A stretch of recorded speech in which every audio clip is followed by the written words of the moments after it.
Across human history, in almost every culture and faith, we find a curious idea. It is the idea of sin. What is it really? In its simplest form, sin is often seen as an action, a thought, or even a state of being that goes against a divine law or a moral code. It's about falling short of a standard set for us, whether by a god, a prophet, or the shared values of a community.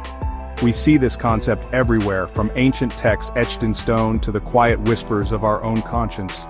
It is a fundamental part of how many of us understand our place in the universe and our relationship with what lies beyond our world. This idea tells us that our choices matter deeply.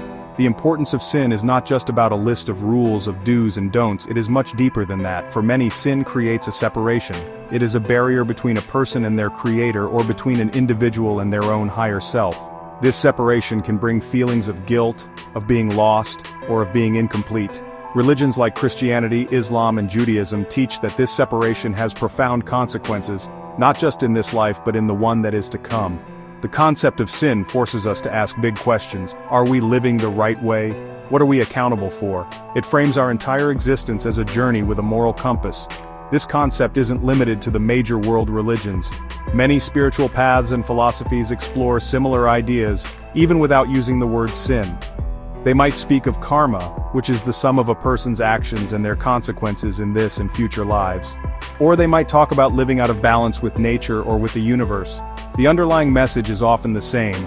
Our actions have a ripple effect. They create an energy or a legacy that follows us. This shows a universal human need to understand right and wrong and to believe that our choices have a significance that echoes beyond our brief time on Earth. So why does this matter so much? It matters because it is tied directly to one of the greatest mysteries we all face. What happens after we die? The idea of sin suggests that our life is a kind of test or preparation. The way we live, the kindness we show, and the wrongs we commit are not just fleeting moments. They are threads being woven into the fabric of our soul. For billions of people, the state of their soul at the moment of death determines their ultimate destiny. This makes the question of sin not just a theological puzzle, but a deeply personal and urgent concern for all of us. When we consider what happens after death, many faiths present a powerful image of a great divergence, a fork in the road. For those who die in a state of sin, the path is often described as one of consequence and separation. In Christian belief, this is frequently understood as hell. This isn't always imagined as a place of fire and pitchforks, though that imagery is strong. For many theologians, hell is the ultimate state of being separated from God, who is the source of all love, light, and goodness. It is the final, irreversible choice of the self over the divine, leading to a profound emptiness and despair. It is the natural outcome of a life lived apart from grace. In Islam, the concept is similar, yet distinct. After death, every soul is believed to face a day of judgment, Yawm al-Qiyamah. On this day, all deeds, good and bad, are weighed on a scale. For those whose bad deeds outweigh their good, the destination is Jahannam, or hell. The Quran describes it as a place of immense suffering with scorching fires and boiling water, a punishment for disbelief and wrongdoing. However, for many Muslims, Jahannam is not necessarily eternal for everyone. It can also be seen as a place of purification, where sinners are cleansed of their transgressions before they may eventually be allowed to enter Jannah, or paradise. Beyond these two faiths, other spiritual traditions have their own views. In some belief systems, like those that include reincarnation, the consequences of a sinful life are not about a final destination, but about the next life. The law of karma dictates that a life filled with negative actions, harming others, living selfishly, will lead to a more difficult rebirth. You might be reborn into a life of poverty, sickness, or hardship. The soul is given another chance to learn the lessons it failed to grasp, but the starting point is much more challenging. The universe, in this view, is always seeking balance, and every action must be accounted for. The common thread in all these beliefs is the idea of accountability. Nothing is forgotten. Every choice we make is recorded in some cosmic ledger. Whether it is a final judgment, a karmic cycle, or a spiritual separation, the message is that a life of sin leads to a continued state of suffering or distance from the ultimate good. It is a powerful motivator, a call to look at our lives and consider the path we are on. It suggests that death is not an escape from our actions, but a confrontation with them. The afterlife, in these traditions, is not a random lottery, it is a direct reflection of the life that was lived. Faced with the profound consequences of dying in sin, it is only natural that people have sought ways to avoid such a fate. Throughout history, we have developed rituals, practices, and entire systems aimed at achieving forgiveness and purification. In Christianity, the central path to cleansing sin is through faith and repentance. This often involves the act of confession, where a person admits their wrongdoings, either directly to God in prayer or to a priest. The sacrament of baptism is also seen as a primary way to wash away original sin. The ultimate source of forgiveness is believed to be the sacrifice of Jesus Christ, whose death is seen as the payment for all of humanity's sins. In Islam, the journey to forgiveness is also paved with repentance, known as tawbah.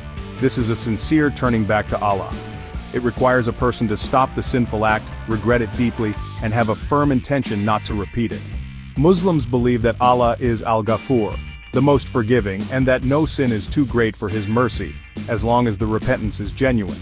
In addition to prayer, Muslims perform acts of charity, zakat and sadaqah, and can undertake the Hajj pilgrimage to Mecca, which is believed to erase all previous sins.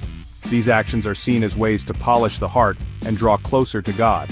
Beyond organized religion, people engage in many personal practices to clear their conscience and correct their path.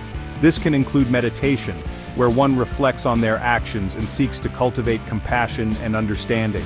Some people engage in acts of service, believing that by doing good for others, they can balance out the harm they may have caused.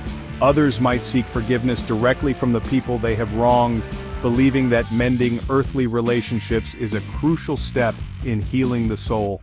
This is about taking personal responsibility and actively trying to repair the damage caused by one's actions, a universal human impulse for reconciliation. All these practices share a common goal. They are attempts to die with a clean slate. They represent the hope that it is never too late to change. Whether through a divine sacrament, a heartfelt prayer, a charitable deed, or a sincere apology, the aim is to enter the next stage of existence unburdened by the weight of past mistakes. It is a testament to the human belief in second chances and the power of redemption. The desire to be forgiven, to be pure at the moment of death, is one of the most powerful spiritual urges we have, driving us to seek peace with our Creator, our community, and ourselves. When we strip away the specific doctrines and rituals, we are left with a simple, profound message that resonates across all beliefs. It is better to live a good life.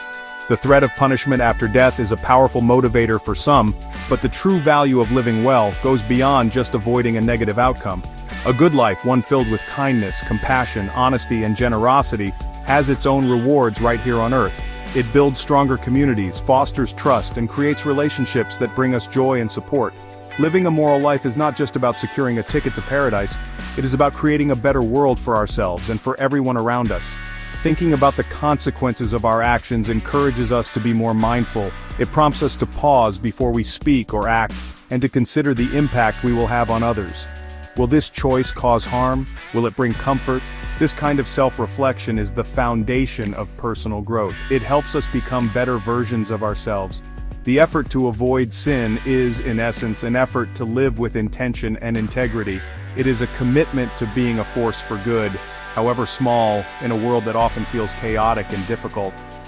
This journey enriches our own experience of being alive. Ultimately, the teachings about sin and judgment are not meant to paralyze us with fear. Instead, they can be seen as a guide, a map for navigating the complexities of human existence. They remind us that our lives have meaning and that our choices carry weight. The goal is not to be perfect, as most traditions agree that is impossible for humans. The goal is to try. It is to strive to be better today than we were yesterday. It is about waking up each morning and resolving to act with a little more love, a little more patience, and a little more understanding. So, the question of what happens when sinners die leads us back to a more immediate question: how should we live now? The answer seems to be, live well, live with purpose. Treat others with the respect and dignity you wish for yourself. Whether you believe in a final judgment, a karmic cycle, or simply in the legacy you leave behind, the path is the same. A life dedicated to goodness benefits the soul, the community, and the world. And that is a truth that requires no leap of faith to understand. It is a reward we can all experience right here, right now.